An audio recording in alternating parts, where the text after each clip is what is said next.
नमस्कार मित्रांनो, घरोघरी मातीच्या चुली या मालिकेच्या आजच्या भागात आपण बघूया. ऐश्वर्या खूप उशिराने आलेली असते. सुमित्रा म्हणते, का ग ऐश्वर्या, इतका उशीर झाला आणि तू इतकी बावरलेली का दिसतीये? कसला गोंधळ आहे का डोक्यात? नाही हो आई, गोंधळ वगैरे कसला? आणि ऐश्वर्या, इतक्या उशिरापर्यंत होतीच कुठे? तू गेली कुठे होती, सांगतीस का? ऐश्वर्याला आता प्रश्न पडतो, उत्तर काय देऊ? ऐश्वर्या म्हणते, चेकअपला गेले होते. अगो बाई, डॉक्टरांकडे गेली होती? सगळं ठीक आहे ना? काही टेन्शनचं कारण नाही? नाही हो आई, सगळं छान आहे, अगदी व्यवस्थित आहे म्हणाले डॉक्टर. बरं झालं. सुमित्रा म्हणते, या वेळेला ठीक आहे, पण पुढच्या वेळेला जेव्हा डॉक्टरांकडे जाशील तेव्हा मला घेऊन जायचं. मी हट्ट करतीये, मी येणार म्हणजे येणार तुझ्यासोबत, लक्षात ठेवायचं ऐश्वर्या. आई, जरा थकलीये मी ना, म्हणून असं वाटतंय, जरा आराम करू का मी? ऐश्वर्या आता तिच्या रूम मध्ये येते आणि लाईट लावते. समोर बघते तर काय, ऋषिकेश बसलेला असतो. त्याला बघते, ऋषिकेशही तिच्याकडे रागाने बघतो. तुम्ही माझ्या रूम मध्ये काय करताय ऋषिकेश दादा? इकडे आता अवंतिका, सौमित्र आणि जानकी तिघा जणांची मीटिंग असते आणि तिकडे ऋषिकेश एकटाच ऐश्वर्याच्या रूम मध्ये असतो. का ग अवंतिका, सांगेल का ग ती ऐश्वर्या माझ्या आईबद्दल काही? अवंतिका म्हणते, वहिनी, ती ऐश्वर्या आहे, ती काही एक सांगणार नाहीये. दादा गेलेत पण दादांच्या हाताला काही एक लागणार नाहीये आणि मुळात ती घाबरणार सुद्धा नाहीये. दादा गेले तिथपर्यंत ठीक आहे, पण तिच्यावर काही एक परिणाम होणार नाही. आणि तुमच्या आई कुठे हे तर ती अजिबात सांगणार नाही. सौमित्र म्हणतो, उघडेल ती तोंड, आपण पॉझिटिव्ह विचार करायचा. दादा गेलाय ना बोलायला, काहीतरी फायदा नक्कीच होणार. अवंतिका म्हणते, हे बघा, ती काही एक सांगणार नाहीये. चिडचिड करणार, आरडाओरडा करणार, आदळआपट करणार, लताताईंबद्दल एकही शब्द बोलणार नाही, मी सांगतेय सोमी तुला. अवंतिका म्हणते, एक आयडिया आहे, आपण तिला प्रॉपर्टीचे पेपर परत देतोय हे कळाल्यावर कदाचित काहीतरी सांगण्याचा प्रयत्न करेल. सौमित्र म्हणतो, अवंतिका, इतक्या मेहनतीने ती मिळालेत, आता तिला द्यायचे, तुला कळतंय का? ऐश्वर्या इकडे ऋषिकेशला म्हणते, माझ्या परमिशन शिवाय माझ्या रूम मध्ये येऊन का बसला? ऋषिकेश असतो आणि म्हणतो, तुझी रूम? काय का ऐश्वर्या, प्रॉपर्टीचे पेपर हातात नसताना सुद्धा ही रूम तुझी झाली होय? चांगलं डेअरिंग आहे ग. दुसऱ्याच्या प्रॉपर्टीवर हक्क सांगताना लाज शरम काहीतरी बाळगायची ग. सगळंच तुझं असल्यासारखं वागत जाऊ नको ऐश्वर्या. हे बघा ऋषिकेश दादा, इतक्या रात्री तुम्ही आला म्हणजे मला शहाणपणा शिकवायला तर नक्कीच आला नाही. मुद्द्याचं बोला. मुद्द्याचं एवढंच आहे की प्रॉपर्टीचे पेपर तुझ्या हातात नाहीये हे मला माहितीये. पेपर कुठे गेले, अचानक कुणाच्या हाती लागले, कपाटातून गायब कसे झाले, वेगवेगळे प्रश्न तुझ्या डोक्यात असतील, हो ना का ऐश्वर्या? अजिबात वेळ व्हायला घालू नको ते पेपर कोणाकडे आहेत म्हणून. इतके दिवस ते पेपर तुझ्याकडे नाहीये म्हणून आमच्या बरोबर लपाछपीचा डाव खेळत होती, बरोबर का ऐश्वर्या? आज मी तुला छातीत ठोकपणे सांगतो, पेपर आमच्याकडे आहेत. ऐश्वर्या अशी चकित झालेली असते आणि लगेच ऋषिकेशकडे तोंड वर करून बघते आणि लगेच गेम बदलते. कसले प्रॉपर्टीचे पेपर? मला काही एक माहित नाहीये. कुठे होते, काय होते, कुणाचे प्रॉपर्टीचे पेपर मला काही माहित नाहीये. उगाच खोटे आळ लावू नका माझ्यावर. सगळी प्रॉपर्टी स्वतःच्या नावावर करून घेतली आणि लाज नसल्यासारखी मला सांगतेय की तुला काहीच माहित नाही. हे बघा, तुम्ही उगाच मला. आता ऋषिकेश आवाज वाढवतो आणि म्हणतो, बास, एकही शब्द बोलायचं नाही. भऱ्या बोलाने कबूल कर, नाहीतर काय कराल? ऋषिकेश दादा, तुम्ही मला काय कराल सांगता का जरा? कबूल काय करायचं एवढं सांगा. आता ऐश्वर्या लगेच गेम पलटते. सगळी प्रॉपर्टी मी माझ्या नावावर केली असं तुम्हाला वाटतंय ना?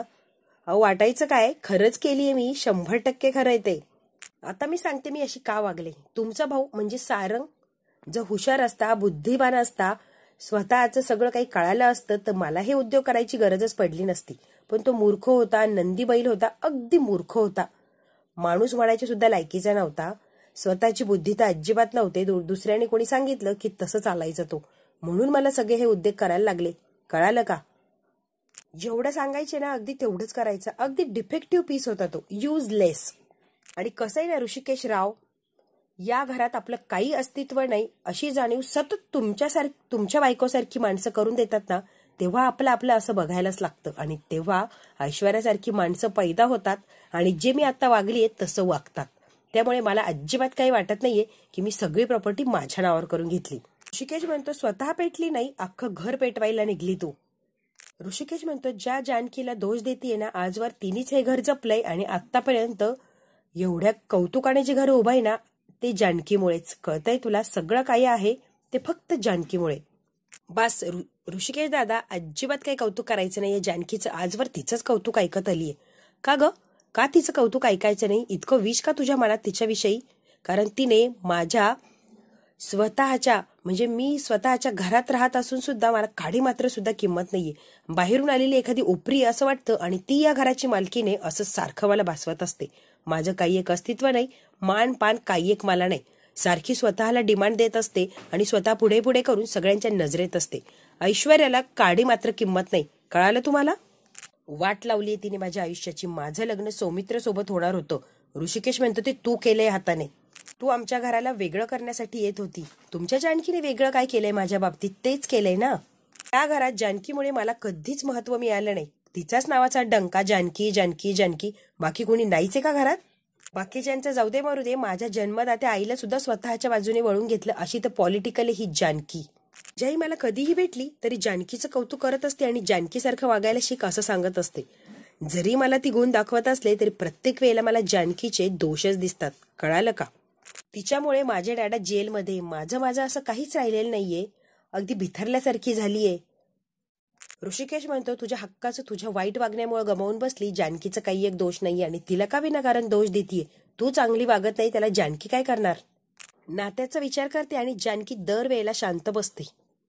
अशीच धूळफेक केलीये सगळ्यांच्या डोळ्यात की खूप चांगली आहे, खूप शांतपणाने सगळं काही हँडल करते. पण तसं काही नाहीये. सगळ्यात महाचॅप्टर बाई आहे ती. मला का वेळ झाली म्हणून मला सगळं तसंच दिसतं ना. तर मी आता जानकीला तिची योग्य जागा दाखवून देते आणि तिची माणसं तिची ठेवणार नाही. अगदी एकटी पाडणार तिला. मला एकटं पाडलंय ना तिने, आता मी सुद्धा जानकीला एकटंच पाडणार. तुझ्यासारख्या थर्ड क्लास विचार करणाऱ्या बाईशी मला बोलायचंच नाहीये. फक्त एक गोष्ट सांग की जानकीची आई कुठे ठेवलीये तू? तुझ्याकडे आहे 100% मला माहितीये. मेलेल्या माणसांना लपवून ठेवण्यात काय पॉइंट आहे ऋषिकेश दादा? मेलीये ती कधीच. इकडे आता लताबाई आणि ती मुलगी अडकलेले असतात की तो माणूस इतका क्रूर असतो की त्याने फक्त यांना कैदेत ठेवलेलं असतं. नजर कैदेत म्हणतात, अगदी तसं. खिडक्या दरवाजे सगळे लॉक असतं. त्या रूमच्या बाहेर यांना जाता येणार नाही किंवा आवाजही जाणार नाही. ती बिचारी आता रडायला लागलेली असते. लताबाई तिच्या जवळ येते आणि म्हणते हे बघ रडू नको, मी आहे ना तुझ्यासोबत आणि मी विश्वास ठेवलाय. अहो काकू, तुम्ही माझ्यावर विश्वास ठेवून काय उपयोग आहे? ज्याने आपल्याला इथे आणलंय इतका क्रूर माणूस आहे की त्याला दयामाया काही चीज नाहीये आणि तो आपल्याला इथून बाहेर कधीच जाऊ देणार नाही. तेवढ्या दार वाजतं. आलाय तो. अहो काकू आलाय तो. आता बघा येणार, धमकी देणार, विक्षिप्तपणे हसणार आणि मला इतकी धमकी देणार की माझी बोलतीच बंद होऊन जाणार. बघा तुम्ही आता. त्याला बघितल्यावर माणसाचा थरका फुटतो. त्या माणसाच्या हाताखालचा माणूस आलेला असतो. खाण्यापिण्याच्या गोष्टी आणि जानकीच्या आईसाठी साड्या वगैरे आणलेल्या असतात. हळूच ती म्हणते आम्हाला कधी जाऊ देणार? बॉस सांगणार तुम्हाला इथून कधी जाऊ द्यायचं, तोपर्यंत मुकाट्याने इथेच राहायचं. इकडे आता ऐश्वर्या म्हणते ऋषिकेश दादा तुम्हालाही वेड लागलंय का जानकीसारखं? ऋषिकेश म्हणतो नाटकं करू नका आणि भोळेपणाचा आवता अजिबात आणू नको. तू काय आहे ना ऐश्वर्या मला चांगलंच माहितीये. जानकीची आई जिवंत आहे आणि तुझ्या ताब्यात आहे हे आम्हाला माहितीये. त्यामुळे बऱ्या बोलाने सांग ऐश्वर्या तिला कुठे ठेवलीये. त्यांना सोडून दे. आम्ही तुला काही सुद्धा होऊ देणार नाही किंवा तक्रार सुद्धा करणार नाही. पण जानकीच्या आईला जर काही झालं तर आम्ही मात्र तुला सोडणार नाही, एवढं लक्षात ठेव ऐश्वर्या. ऋषिकेश आता रागाने बाहेर निघून जातो कारण त्याला माहिती आहे काही झालं तरी ऐश्वर्या एकही शब्द सांगणार नाहीये. इकडे आता जानकीला वेगळीच काळजी लागलेली असते की ऐश्वर्या चिडणार आणि माझ्या आईच्या जीवाचं काही बरं वाईट तर करणार नाही ना, कारण तिचा राग काय हे सगळ्यांना माहिती असतं. अवंतिका, सौमित्र तिला समजावून सांगत असतात वहिनी तुम्ही शांत व्हा, नका काळजी करू, सगळं काही व्यवस्थित होईल. कशी शांत होऊ मी? आईच्या काळजीने अगदी वेडीपिशी झालीये. कशी शांत होऊ? जानकीला आता आधार देत असतात आणि पॉझिटिव्ह राहा असं सांगतात. ऋषिकेश येतो. सौमित्र म्हणतो दादा काय झालं? चांगलंच घाबरवलंय तिला मी. आता बघू काही परिणाम होतो का? सांगितलं का आईबद्दल? नाही, एकही शब्द बोलली नाही. ती ऐश्वर्या आहे. हे म्हणतात की आम्हाला अजिबात विश्वास नाहीये दादा, ती खोटं बोलतीये. हो ती खोटं बोलती हे मला पण माहितीये. जानकी म्हणते ज्या प्रकारे त्या दिवशी मंदिराच्या बाहेर ती घुटमळत होती ना, 100% ती लताबाईला शोधत होती, म्हणजे माझ्या आईला. अवंतिका म्हणते आपण पोलिसांना सांगू, त्यांच्या पद्धतीने चौकशी करतील की. ऋषिकेश म्हणतो नाही, पोलिसांना ती काही एक सांगणार नाहीये. पोलीस सध्या त्यांच्या पद्धतीने करताय ना चौकशी, तशीच चालू द्या. हिला जर डायरेक्ट बोलवलं तर ही काही बोलणार नाही, उलट वेगळं काहीतरी अजून करून बसणार. आणि ऐश्वर्याला जास्त टॉर्चर केलं तर लताबाईचा जीव धोक्यात येऊ शकतो. त्यामुळे हिला जास्त टॉर्चर करणं सुद्धा योग्य नाहीये. चाललंय ते हळूहळू आपल्या पद्धतीने करूया, पोलिसांना मध्ये आणायला नको. ही द बिथरली तर काहीही करणार. जानकी आता पटकन खाली बसून घेते कारण ती हताश झालेली असते आणि निराशही असते. ऋषिकेश म्हणतो जानकी काय झालं ग एकदम खाली बसली? दादा मगाशीपासून वहिनी काकूंच्या काळजीमध्ये आणि अगदी त्यांची काळजी करून करून बघा कशा झाल्यात त्या. ऋषिकेश म्हणतो जानकी तुझं अशी गळून पडली तर आमचं सुद्धा अवसन असंच गळून पडणार. आम्हाला आधार राहणार का? तुझ्यामुळे आम्हाला हिंमत आहे. आणि जानकी तू अशी अर्ध्यावर डाव सोडतीयस का? का अशी हताश निराश झाली? तू अशी गळून गेली तर आम्हाला काही राहणार नाही या उमेद. त्या दिवशी ठामपणे तूच सांगत होती ना की तुझी आई जिवंत आहे, मग आज असा धीर सोडला तर कसं चालणार आहे? अगं त्यांना काही एक झालेलं नाहीये, जिवंत आणि व्यवस्थित आहेत त्या. जानकी, तू अशी हताश होऊ नको बरं. तुझ्याकडे बघून तर आम्हाला लढण्याची ताकद येते आणि तू अशी गळून पडली तर आम्ही काय करायचं? काही एक झालेलं नाहीये, माझ्यावर विश्वास ठेव तू. अगदी नॉर्मल आणि व्यवस्थित राहा तू, तुझ्यासमोर चांगलीच गोष्ट येणार. ऋषिकेश म्हणतो, आपल्याला एक गोष्ट करायला लागणार की हे नाटक असंच सुरू ठेवायला लागणार. नाटक असं सुरू ठेवलं तर काहीतरी नक्कीच आपल्या हाती लागणार. इकडे आता लताबाई त्या मुलीला म्हणते, का ग इथे येऊन किती दिवस झाले? तुझ्या घरच्यांना काही कळालं की नाही, कळवलं की नाही, काही चौकशी केली की नाही? तुझा काही त्यांच्याशी कॉन्टॅक्ट झाला का? आणि त्या माणसाला तू अजिबात कसं काही बोलली नाही? काहीतरी बोलायला हवं होतं, प्रयत्न करायला हवा होता, प्रतिकार करायला हवा होता. असंच कसं तुला डांबून ठेवू शकतो? ती मुलगी म्हणते, आवाजी का तुम्ही एवढा विचार करताय? कशाला टेन्शन घेताय? काही कशाचा काही एक परिणाम होणार नाहीये. आपल्या हातात काही नाहीये. त्यांनी आपल्याला बंदिस्त केलंय. त्याच्या हातातल्या कठपुतल्या आहोत आपण. कळतंय का तुम्हाला? लताबाई म्हणते, इथे स्थिरावल्यासारखी काय वागतेय तू, अगदी नॉर्मल. ती म्हणते, मग काय करू? सुरुवातीला खूप आरडाओरडा केला, विनवण्या केल्या, विनंती केली, सगळं काही करून थकले. त्याच्यावर काही एक परिणाम झाला नाही. नंतर मलाही या जगण्याची सवय झाली म्हणजे मी सवय करून घेतली. रोज त्रास करून घेण्यात काही एक अर्थ नाहीये. इथे राहायचंय म्हटल्यावर खायला प्यायला लागणार आणि जगायला तर लागणार. त्यासाठी मी अगदी सरळ आणि नॉर्मल अशी वागते. जेव्हा सुटका व्हायची असेल तेव्हा होईल, नसेल व्हायची तर नाही होणार. माझ्या हातात आता फक्त शांत राहणं एवढंच आहे. रडण्याचा, गयावया करण्याचा त्याच्यावर टिचभर सुद्धा फरक पडला नाही. आणि हो, आई वडिलांना फोन करायच्या आधीच माझा मोबाईल त्याने काढून घेतलाय. कोणाशी नाही संपर्क, नाही काही. त्यामुळे मला कुणाला काही कॉन्टॅक्टही करता येत नाहीये, कुणाला काही निरोपही देता येत नाहीये. तेव्हा मला माहितीये माझी जागा किंवा माझं अस्तित्व एवढंच आहे या चार भिंतीच्या आत. तेवढंच जगण्याचा प्रयत्न करतेय मी. रोज मरण्यापेक्षा आहे ते जगतीये मी. ती म्हणते, तुम्हाला माहितीये का, मी ट्रॅव्हल कंपनीमध्ये चांगल्या पोस्टवर काम करते. पण काम करता करता त्या दिवशी उशीर झाला आणि रिक्षा सुद्धा मिळेना मला. म्हणजे मी एकटीच पडले थोडक्यात. म्हटलं हायवेला जाऊ, जरा पुढे गेलं की रिक्षा वगैरे काहीतरी मिळेल. म्हणून मी चालायला लागले हायवेपर्यंत, तर कोणी मागून येऊन माझ्या तोंडाला रुमाल धरला आणि मी बेशुद्ध झाले. डोळे उघडले तर डायरेक्ट याच रूममध्ये आले. मी कधी आले, काय आले, दिवस सुद्धा मला सांगता येणार नाही. लताबाई म्हणते, म्हणजे तो माणूस एकट्या बायकांवर नजर ठेवून असतो का? तूही एकटी, मीही एकटी. आपल्यावर नजर ठेवली म्हणून बरोबर आपल्याला त्याने किडनॅप केलंय. काय फायदा असेल का आपल्या एकट्या बायकांचा त्याला? इकडे आता जानकी रडता रडता स्वतःला सावरते, सांभाळते आणि उभी राहते. अवंतिका, सौमित्र भाऊजी, माझ्यामुळे तुम्हाला सगळ्यांना त्रास होतोय, मला कळतंय ना. पण हे बघा, आता मी तुम्हाला त्रास होणार नाही असं वागण्याचा प्रयत्न करणार. सौमित्र म्हणतो, अगं वहिनी, असं काय बोलतीये तू? आपण एकत्र आहोत, एक फॅमिली आहोत. तुला त्रास झाला म्हणजे आम्हीही त्रासात असणार ना. तू आनंदात तर आम्ही आनंदात. अशी काय बोलतीये परक्यासारखी? आपण सगळे एकत्र आहोत आणि आम्ही तुझ्या सोबत आहोत. आम्हाला त्रास वगैरे काही एक होत नाहीये. जानकी म्हणते, तुमच्या या वागण्याची खरंच कमाल वाटते. किती मला सगळे तुम्ही जीव लावता हो, किती प्रेम करता. आणि जानकी वहिनी, तू आमच्यासाठी सतत करत असते ते काय ग? जानकी वहिनी, तू एकटी नाहीयेस, लक्षात ठेवा. उद्या अख्खं जग जरी तुझ्या विरोधात गेलं तरी लक्षात ठेव, मी आणि अवंतिका अगदी तुझ्या सोबत आहोत. आम्ही कधीही तुझ्या विरोधात जाणार नाही किंवा तसा प्रयत्नही करणार नाही. कारण तू काय नाही हे आम्हालाच माहितीये. ज्यांना तू वाईट दिसते त्यांच्यासाठी तू वाईट असशील, पण आमच्यासाठी आईपेक्षा काही कमी नाहीये तू. सख्खी आई किंवा सख्खी बहीण सुद्धा करणार नाही एवढं सगळं तू आमच्यासाठी केलंय. सुखात दुःखात प्रत्येक वेळात आमच्याबरोबर अगदी खंबीरपणे साथ दिलीये, अगदी निस्वार्थीपणे.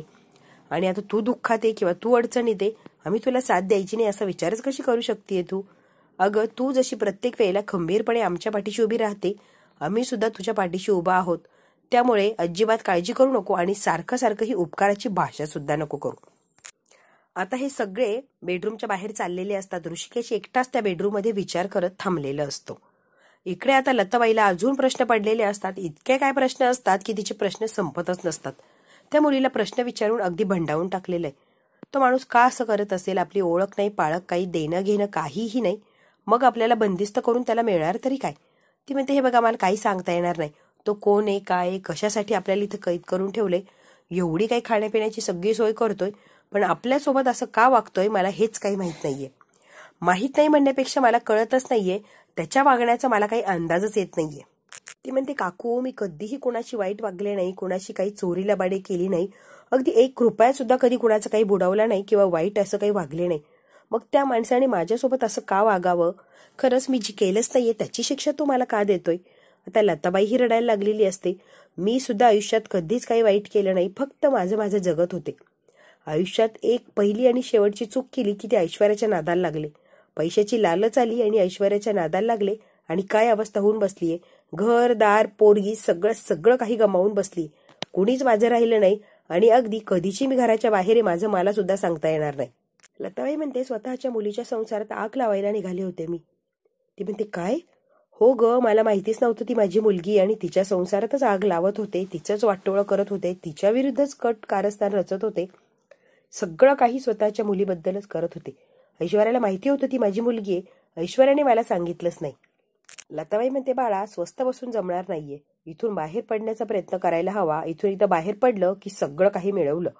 या माणसाच्या तावडीतून एकदा आपण जाऊया म्हणजे सगळं काही आपलं काम होणार. आपण प्रयत्न करू इथून लवकरात लवकर बाहेर पडण्याचा. आता तू एकटी नाहीयेस ना, मी आहे ना तुझ्यासोबत. लताबाई म्हणते आपण प्रयत्न करूया. नक्कीच. कसं आजी? तो माणूस खाणं पिणं आणून द्यायला रोज येतो ना, मग त्याच्याशीच लढू की आपण? आणि तोच माणूस पहारा द्यायला सुद्धा ठेवला असणारे, याच्याशीच लढाई करू आणि इथून पळून जाण्याचा प्रयत्न करू, अशी आयडिया सुचलीये. ती म्हणते आजी इतकं सोपं नाहीये ते. त्यांच्याकडे बंदूक आहे, आपल्याला किडनॅप करू शकतात. म्हणजे काही साधारण माणसं नाहीये, खूप भयानक आणि पोहोचलेली माणसं असणारे. आपण काही केलं तरी या माणसाच्या कैदेतून सुटूच शकत नाही. कळतंय का तुम्हाला? लताबाई म्हणते अगं प्रयत्न करायला काय हरकत आहे, प्रयत्न करून बघू. झाला तर झाला प्लॅन सक्सेस. लताबाई म्हणते असू दे की बंदूक, काय होतंय? कधी ना कधीतरी बेसावध तो असणारच ना. तो जेव्हा बेसावध असेल तेव्हा आपण डाव टाकायचा आणि त्या तावडीतून सुटायचं. कळतंय का तुला? हातावर हात धरून काही एक होणार नाहीये.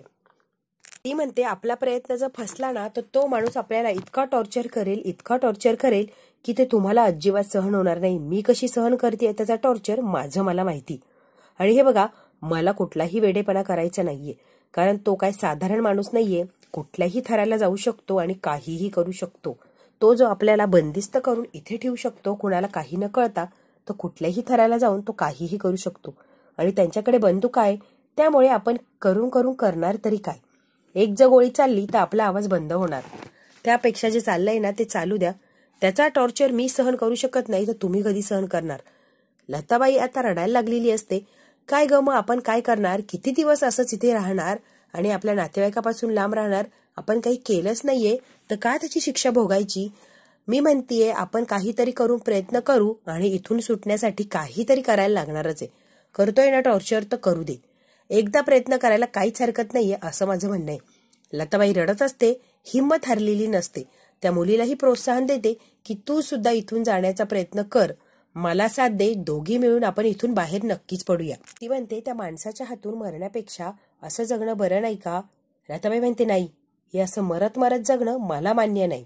रोज मरण्यापेक्षा एकदा मेलं ते बरं होणार. एक घाव दोन तुकडे होतील. त्यामुळे काही झालं तरी मी इथून सुटण्यासाठी प्रयत्न करणार. तुला करायचं तर कर, नाही तर करू नको.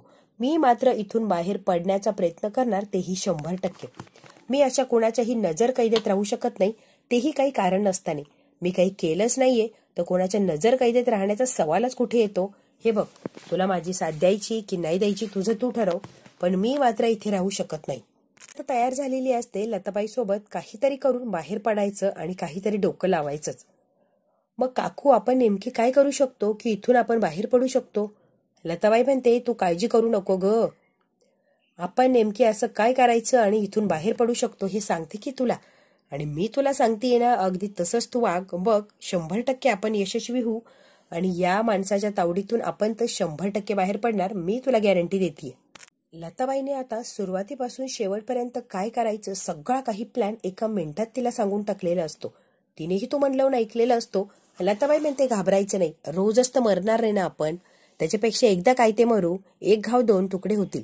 त्यामुळे मी सांगितलंय ना तसा प्लॅन आपण करायचा म्हणजे करायचा. तू अजिबात घाबरू नको. घाबरलं तर सगळं फसणार. अजिबात घाबरू नको, हिमतीने लढ. एकटाच माणूस आहे ना, 2 जणी बायका आहोत आपण, त्याला नक्कीच खाली पाडू. तू अजिबात घाबरू नको. तो आला रे आला की बघ, आपण असं ठरवलंय अगदी तसंच करायचं. लक्षात येतंय का तुझ्या? इकडे आता जानकी किचन मध्ये येते आणि डब्बा भरत असते. सौमित्र सुद्धा तिला मदत करत असतो. अरे वा, अगं वहिनी, सगळे सारंगच्या आवडीचे पदार्थ आहे, छान छान. तुम्हाला काय आवडतं ना ते सुद्धा माहिती आहे भाऊजी, आणि ते सुद्धा मी करते अगदी नेहमीच आठवणीने.